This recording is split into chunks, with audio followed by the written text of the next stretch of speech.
Assalamualaikum warahmatullahi wabarakatuh. Bertemu lagi dengan saya Saskia Rahmatullah di channel aku Saskia Rahmatullah dan episode orang and tips 2. Oh ya, sebelumnya thank you banget ya. Kemarin aku senang banget akhirnya beberapa posting salah satu post di Instagramku yaitu aku beda dari surgamu yang kemarin udah di komen para oleh Kalis Olah Kawan. Thank you banget ya Kalis sudah manggil aku. Ini memang jadi kita cukup membanggakan banget seperti yang dijadikan kemarin. Sebenarnya aku beda dari surgamu ini sebenarnya merupakan satu lagu yang cukup masterpiece di tahun 2020 dan dijadikan soundtrack dalam dua sentuh sekaligus, sebut saja dengan 7 hari Bisaiku 2 yang tayang dulu di TV3 dan juga yang terbaru ada Tajwid di TV. Mungkin saya punya rencana nih buat bulan November ini ya, yang dijuluki yang merupakan bulan terakhir dari musim gugur, yaitu dijuluki sebagai The Month of Awarding. Kenapa? Kemungkinan besar tuh Month of Awarding untuk tahun ini tuh kembali menjadi akan menyelenggarakan banyak sekali acara penghargaan yang paling bergengsi. Mungkin tidak hanya sekedar dari yang umum aja. Kalau sekarang kan ini kan masih bulan Oktober nih, udah mau November nih. Masih ada 7 penghargaan yang baru yang sudah buat aku posting di Instagram, dan terus juga ini. Jadi amount of awarding untuk bulan awal November itu berawal dari semua penghargaan itu dari musik dan juga hiburan ya, dan juga perfilman ya. Kalau dari musik itu adalah Anugerah Dangdut Indonesia Dangdut Awards. Keduanya memiliki related yang sangat tinggi, yaitu yaitu sama-sama mendominasi penghargaan musik yang kemungkinan besar nominatornya itu kan juga kebanyak sama ya, tapi kan malah puncak Indonesia Dangdut Awards itu tuh kemungkinan diselenggarakan Kamis depan tepat tanggal 3. Nah, kemudian untuk STV Awards 2022 itu kemungkinan besar juga dipastikan kemungkinan tuh 14 November atau 18 November. Kenapa? Karena kan kalau tanggal 20 November itu ada di Piala Dunia. Jadi STV Awards tuh harus diundur sedikit dari tanggal yang biasa di akhir November sampai ke pertengahan, yaitu tepatnya di tanggal 14 atau 18 November. Masih bicara nih. Karena biasanya tuh kan kalau acara penghargaan STV itu kan di tahun 2018 dan 2019 itu kan hari Jumat. Nanti arti tuh tahun ini kita diubah sedikit menjadi hari Senin ataupun Jumat atau Kamis. Oke. Sementara itu untuk dunia perfilmannya kemungkinan yang dari Instagram itu harusnya kan bukan tanggal 28 ya.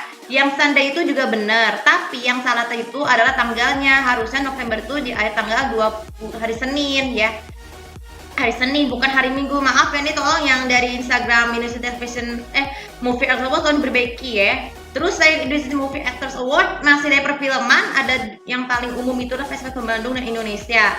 Ya mungkin Festival Film Indonesia dan Bandung itu kan juga diselenggarakan di pada waktu yang cukup bersamaan ya, di bulan November. Oh ya, dan satu lagi thank you banget ya TV2 buat mempercayakan kembali Awasari sebagai host Anugerah Sri Kasih. Ini sebenarnya cukup jadi keberuntungan buat saya banget, karena memang sebagai penggemar Brana sejak 2 tahun terakhir ya. Thank you banget buat TV2, tapi belum selesai. Saya masih bersyukur banget bisa memberikan kesempatan sekali lagi untuk bisa mengidolakan kembali Awasari sebagai host yang sudah agak yang udah masterpiece di Malaysia ya. Sebenarnya kan Raffi Ahmad dan Asli Nawawi itu kan juga terbilang masterpiece akan sama aja host, tapi Awasari lebih agak cukup masterpiece. Kenapa? Karena dia kan berkarir di presenter itu kan sejak 2004. So thank you banget buat TV2. Nanti saya akan memenuhi janji aku untuk memberikan kesempatan sekali lagi untuk bisa nontonnya lewat TV2 ya. Sebelumnya kan di bulan September itu kan harusnya kan nonton di Australia, tapi karena live streaming aplikasi Sky lagi bermasalah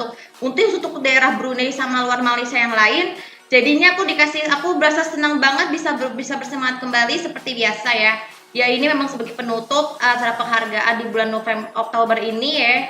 Ya jadi setelah dari liputan awards buat besok langsung ke Anugerah Sri Kasih, jadi kita beruntung banget ya. Oke, jadi berhubung dengan berkaitan sini semua, jadi semoga sebelum kita bahas topik hari ini saya bisa dipermudahkan urusannya ya. Jadi aku masih senang banget. Oke, jadi kita tahu topik kali ini kita akan membersihkan cara untuk menjaga kebersihan dan keselamatan CD. CD itu merupakan sebuah piringan putih yang digunakan sebagai alat untuk menyimpan file-file seperti file musik, video, dan film. Kita bisa menggunakan file musiknya dengan menggunakan kreasi kita sendiri asalkan dengan harus di burn ya. Walaupun caranya itu agak cukup lama, kalian bisa cek di video-video sebelumnya tentang bagaimana cara membuat video CD seperti itu. Nah, terbegitu juga dengan membuat video ataupun film kreasi kalian sendiri, asalkan jangan diperjualbelikan ya, karena itu bukan membajakan. Oke, jadi CD itu kan biasanya kan mengandung kaca ya atau metal yang bisa membuat pecah. Jadi maksudnya kerusakan fatal daripada CD ini adalah selain dengan retak karena jatuh, tapi juga karena ada baretan. Ya seperti contohnya CD game PS2 aku kan dulu pernah baret ya karena masalah yang pakai, yang membuat konsol device PS2 kita menjadi lebih rusak. Ini udah berkali-kali nih pengalaman aku banget nih. Nah, bagaimana cara menjaga kebersihan dan keselamatan CD-nya? Nah, seperti ini. Jadi baik itu CD musik, video, film, dan game, CD pun juga harus dijaga dengan baik ya. Dengan ada beberapa cara untuk menjaga kebersihan keselamatan CD adalah ini. Ketika kotor, CD harus dibersihkan dengan alat pembersih dengan cara yang benar. Jadi gunakan kain disemprotan CD yang benar ya. Terus kita semprotkan ke dalam sapu.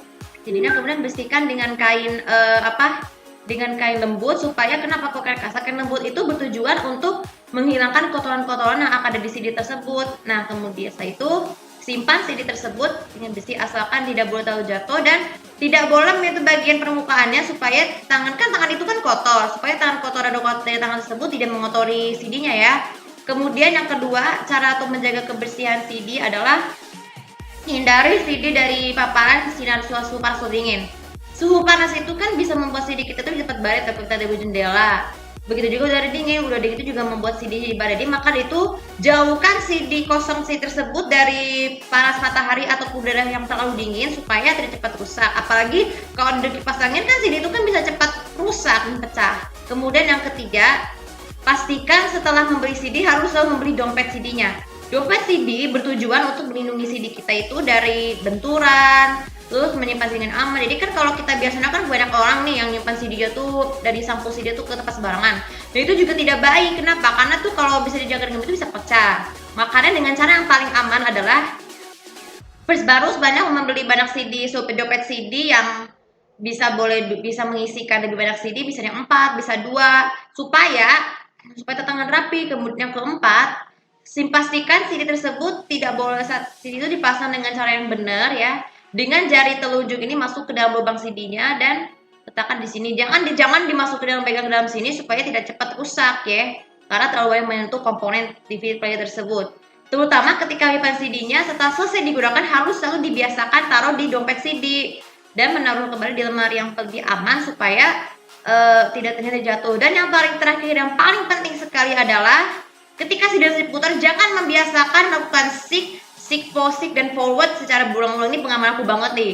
Aku tuh kan pernah seek forward karena dianggap tuh semua itu mencari hal yang lucu. Tapi aku baru sadar bahwa ternyata nge-seek atau forward CD pun juga beresiko mengakibatkan kerusakan komponen CD, mengakibatkan kualitas video dan musik itu menjadi buruk ya, seperti rusak ya. Makanya hentikan kebiasaan seek forward terlalu berlebihan supaya untuk menjaga CD kita itu dari kerusakan. Nah, sedikit pesan buat kalian nih. Ada pesan buat kalian semua dan harus diperingatin adalah sehabis membeli CD, pastikan CD tersebut harus disimpan di dompet CD yang sedia ada. Dan jangan membuang sapu CD tersebut, simpan saja sapu CD tersebut di laci bawah yang digunakan di bawah lemari TV kalian. Untuk kenapa? Tujuannya agar kita lebih mudah dipahami ya, untuk bisa mengetahui mana yang kalian suka. Oke, untuk video kali ini semoga bisa bermanfaat. Dan jangan lupa subscribe untuk follow sosial media aku, komen dan channel aku di sini untuk memberitahu bagaimana cara kalian untuk menjaga kebersihan keselamatan CD untuk versi kalian. Terima kasih. Assalamualaikum warahmatullahi wabarakatuh.